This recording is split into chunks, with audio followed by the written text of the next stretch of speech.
शांताकारं भुजंगशयनं पद्मनाभं सुरेशं विश्वाधारं गगनसदृशं मेघवर्णं शुभांगं लक्ष्मीकान्तं कमलनयनं योगिभिध्यानगम्यं वंदे विष्णु भवभयहरं सर्वलोकैकनाथं। मंगलम भगवान विष्णु मंगलम गरुड़ध्वज मंगलम पुंडरीकाक्ष मंगलाय तनोहरि। ओम नमो भगवते वासुदेवाय। आज का दिन आप सभी के लिए मंगलमय हो। सावन महीने में प्रतिदिन श्रीमद् भागवत महापुराण की कथा का श्रवण करने से जीवन में होने वाली अज्ञान व पाप कर्मों से छुटकारा मिलता है, साथ ही 1000 गोदान के बराबर पुण्य की प्राप्ति होती है। हमारे चैनल पर आप प्रतिदिन श्रीमद् भागवत महापुराण की कथा का श्रवण कर सकते हैं।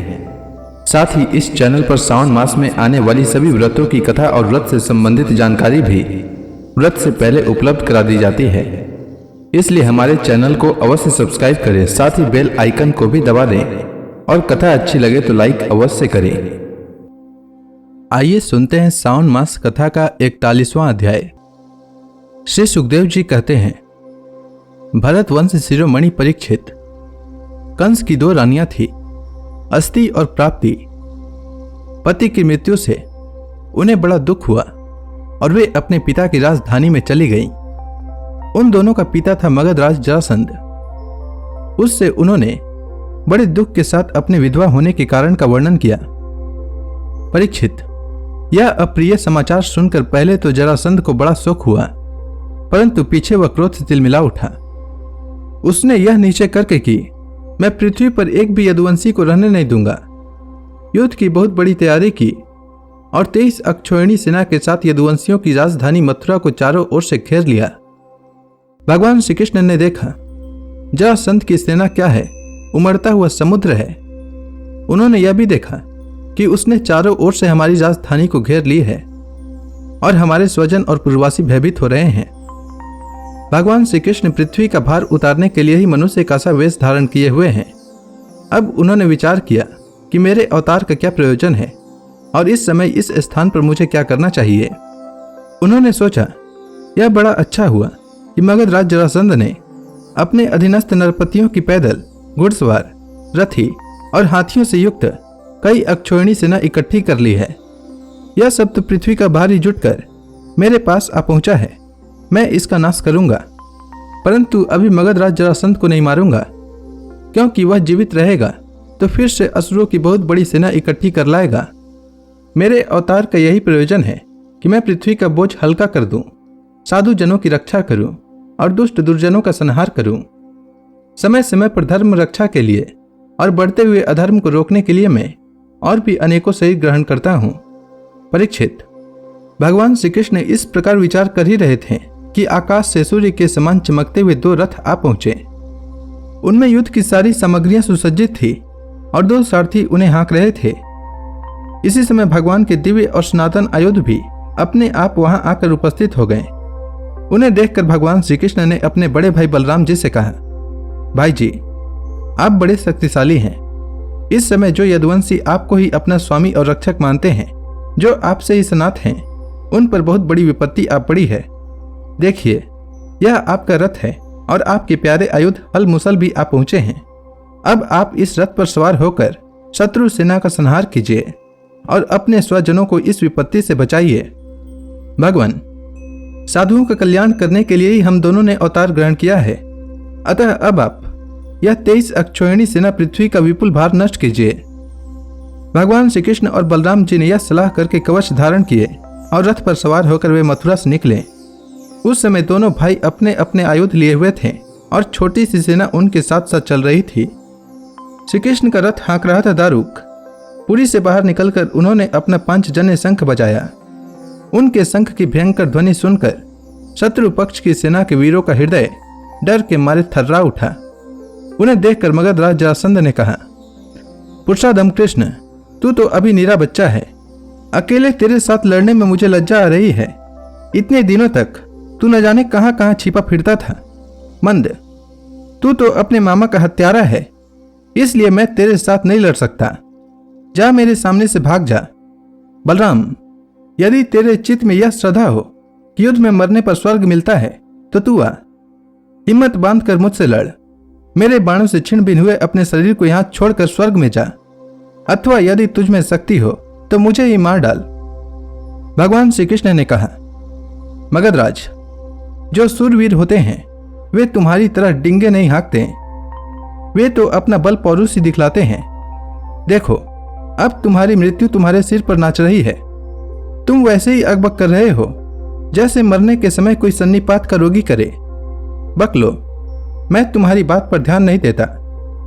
श्री सुखदेव जी कहते हैं, परीक्षित, जैसे वायु बादलों से सूर्य को और धुएं से आग को ढक लेती है, किंतु वास्तव में वे ढकते नहीं, उनका प्रकाश फिर फैलता ही है, वैसे ही मगधराज जरासंध ने भगवान श्री कृष्ण और बलराम जी के सामने आकर अपनी बहुत बड़ी बलवान और अपार सेना के द्वारा उन्हें चारों ओर से घेर लिया। यहां तक कि उनकी सेना, रथ, ध्वजा, घोड़ों और सारथी का दिखना भी बंद हो गया। मथुरापुरी की स्त्रियां अपने महलों की अटारियों, छज्जों और फाटकों पर चढ़कर युद्ध का कौतुक देख रही थी।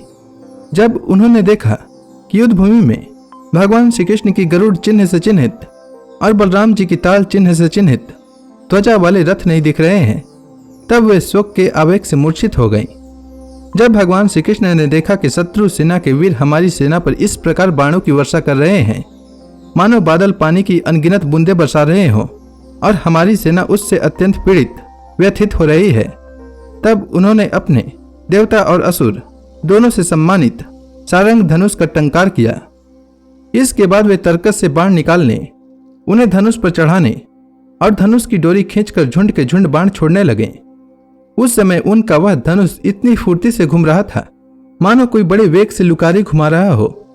इस प्रकार भगवान श्री कृष्ण जरासंध की चतुरांगिनी, हाथी, घोड़े, रथ और पैदल सेना का संहार करने लगे। इससे बहुत से हाथियों के सिर फट गए और वे मर मर कर गिरने लगे। बाणों की बौछार से अनेकों घोड़ों के सिर धड़ से अलग हो गए। घोड़े, ध्वजा, सारथी और रथियों के नष्ट हो जाने से बहुत से रथ बेकाम हो गए। पैदल सेना की बाहें, जांग और सिर आदि अंग प्रत्यंग कट कट कर गिर पड़े। उस युद्ध में अपार तेजस्वी भगवान बलराम जी ने अपने मुसल की चोट से बहुत से मतवाले शत्रुओं को मार मार कर उनके अंग प्रत्यंग से निकले हुए खून की सैकड़ों नदियां बहा दी। कहीं मनुष्य कट रहे थे तो कहीं हाथी और घोड़े छटपटा रहे थे। उन नदियों में मनुष्यों की भुजाएं सांप के समान जान पड़ती और सिर इस प्रकार मालूम पड़ते मानो कछुओं की भीड़ लग गई हो। मरे हुए हाथी दीप जैसे और घोड़े ग्रहों के समान जान पड़ते। हाथ और जांघें मछलियों की तरह, मनुष्यों के केस सेवार के समान, धनुष तरंगों की भांति और अस्त्र शस्त्र लता और तिनकों के समान जान पड़ते। ढाले ऐसे मालूम पड़ती मानो भयंकर भंवर हो। बहुमूल्य मणियां और आभूषण पत्थर के रोड़ों और कंकड़ों के समान बहे जा रहे थे।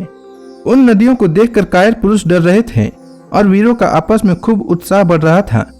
परीक्षित, जरासंध की वह सेना समुद्र के समान दुर्गम, भयावह और बड़ी कठिनाई से जीतने योग्य थी, परंतु भगवान श्री कृष्ण और बलराम जी ने थोड़े ही समय में उसे नष्ट कर डाला। वे सारे जगत के स्वामी हैं, उनके लिए एक सेना का नाश कर देना केवल खिलवाड़ ही तो है। परीक्षित, भगवान के गुण अनंत हैं। वे खेल खेल में ही तीनों लोकों की उत्पत्ति, स्थिति और संहार करते हैं। उनके लिए यह कोई बड़ी बात नहीं है कि वे शत्रुओं की सेना का इस प्रकार बात ही बात में सत्यानाश कर दें। तथापि जब वे मनुष्य का सा वेश धारण करके मनुष्य किसी लीला करते हैं, तब उसका भी वर्णन किया ही जाता है। इस प्रकार जरासंध की सारी सेना मारी गई, रथ भी टूट गया, शरीर में केवल प्राण बाकी रहे। तब भगवान श्री बलराम जी ने जैसे एक सिंह दूसरे सिंह को पकड़ लेता है, वैसे ही बलपूर्वक महाबली जरासंध को पकड़ लिया। जरासंध ने पहले बहुत से विपक्षी नरपतियों का वध किया था, परंतु आज उसे बलराम जी वरुण की फांसी और मनुष्यों के फंदे से बांध रहे थे। भगवान श्री कृष्ण ने यह सोचकर कि यह छोड़ दिया जाएगा तो और भी सेना इकट्ठी करके लाएगा तथा हम सहज ही पृथ्वी का भार उतार सकेंगे, बलराम जी को रोक दिया। बड़े बड़े सूरवीर जरासंध का सम्मान करते थे, इसलिए उसे इस बात पर बड़ी लज्जा मालूम हुई कि मुझे श्री कृष्ण और बलराम जी ने दया करके दिन की भांति छोड़ दिया है।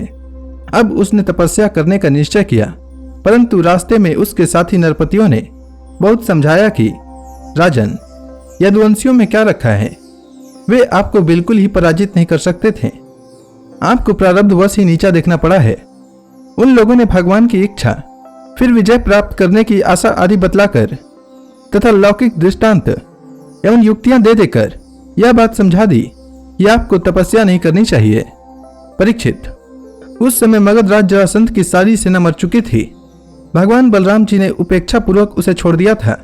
इससे वह बहुत उदास होकर अपने देश मगध को चला गया। परीक्षित, भगवान श्री कृष्ण की सेना में किसी का बाल भी बांका न हुआ और उन्होंने जरासंध की 23 अक्षौहिणी सेना पर, जो समुद्र के समान थी, सहज ही विजय प्राप्त कर ली। तो इसी के साथ यह अध्याय समाप्त हुआ। इसके आगे की कथा मैं कल के अध्याय में सुनाऊंगा। तब तक के लिए भगवान हरि का नाम लेते रहें। तो प्रेम से बोलिए भगवान विष्णु की जय, श्री कृष्ण भगवान की जय, समस्त देवी देवताओं की जय।